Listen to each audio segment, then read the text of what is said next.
بسم اللہ الرحمن الرحیم۔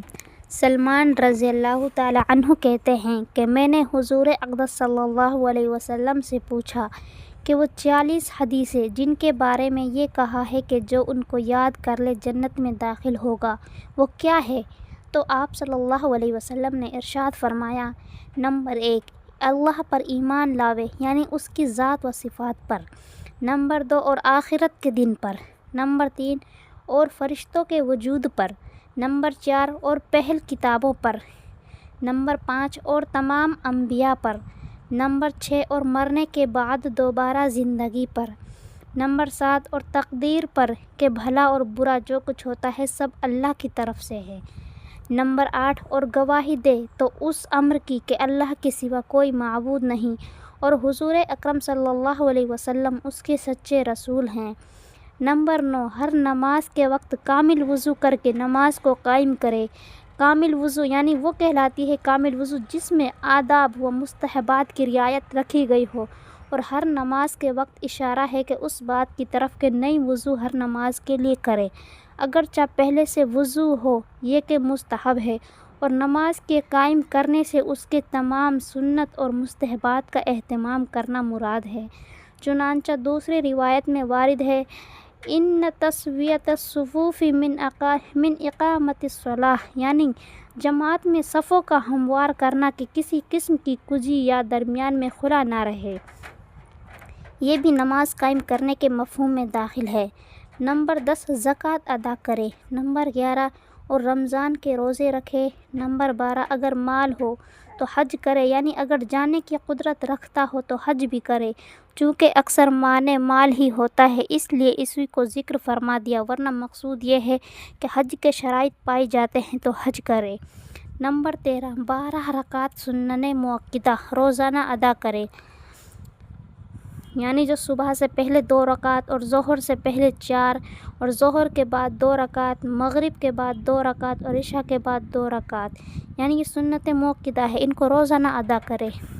اور وتر کو کسی رات میں نہ چھوڑے چونکہ وہ واجب ہے اور اس کا اہتمام سنتوں سے زیادہ ہے،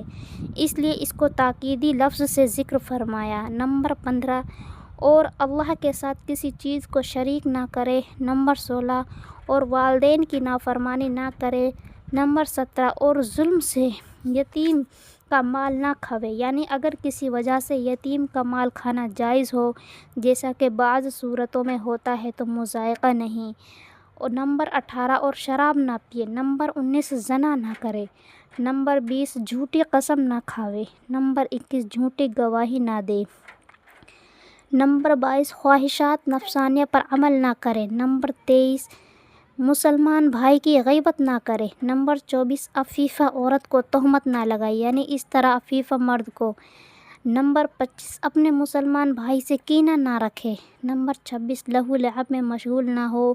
نمبر 27 تماشائیوں میں شریک نہ ہو، نمبر 28 کسی مستحقد کو عیب کی نیت سے ٹھگنا مت کہو، یعنی اگر کوئی عیب دار لفظ ایسا مشہور ہو گیا ہو کہ اس کے کہنے سے نہ عیب سمجھا جاتا ہو نہ عیب کی نیت سے کہا جاتا ہو، جیسا کہ کسی کا نام بدھو پڑ جاوے تو مذائقہ نہیں، لیکن طعن کی غرض سے کسی کو ایسا کہنا جائز نہیں، یعنی مطلب کسی کے نام کو بگاڑ کر اس کو طعنہ دینا یہ جائز نہیں۔ نمبر 29 کسی کا مذاق مت اڑا، نمبر 30 نہ مسلمانوں کے درمیان چغل خوری کر، نمبر 31 اور ہر حال میں اللہ جل شانہ کی نعمتوں پر اس کا شکر ادا کر، نمبر 32 بلا اور مصیبت پر صبر کر، نمبر 33 اور اللہ کے عذاب سے بے خوف مت ہو، نمبر 34 اعضاء سے قطع تعلق مت کر، نمبر 35 بلکہ ان کے ساتھ صلہ رحمی کر، نمبر 36 اللہ کی کسی مخلوق کو لعنت مت کر،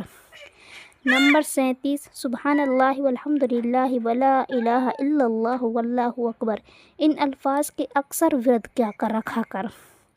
نمبر 38 جمعہ اور عیدین میں حاضری مت چھوڑ، نمبر 39 اور اس بات کا یقین رکھ کہ جو کچھ تکلیف و راحت تجھے پہنچی ہے وہ مقدر میں تھی جو ٹلنے والی نہ تھی، اور جو کچھ نہیں پہنچا وہ کسی طرح بھی پہنچنے والا نہ تھا، نمبر 46 اور کلام اللہ شریف کی تلاوت کسی حال میں بھی مت چھوڑ۔ سلمان رضی اللہ تعالی عنہ کہتے ہیں کہ میں نے حضور اکرم صلی اللہ علیہ وسلم سے پوچھا کہ جو شخص اس کو یاد کر لے اس کو کیا اجر ملے گا۔ حضور صلی اللہ علیہ وسلم نے ارشاد فرمایا، حق سبحانہ و تقدس اس کا انبیاء یعنی نبیوں اور علماء یعنی عالموں کے ساتھ حشر فرمائیں گے۔ سبحان اللہ، دیکھو کتنی بڑی نعمت ہے ان 40 حدیثوں کو یاد کرنے سے۔ جو ان 40 حدیثوں پر عمل کرے گا اس کے لیے یہ سب اجر دیا جائے گا، یعنی اس کا نبیوں کے علماء کے ساتھ حشر ہوگا۔ سبحان اللہ۔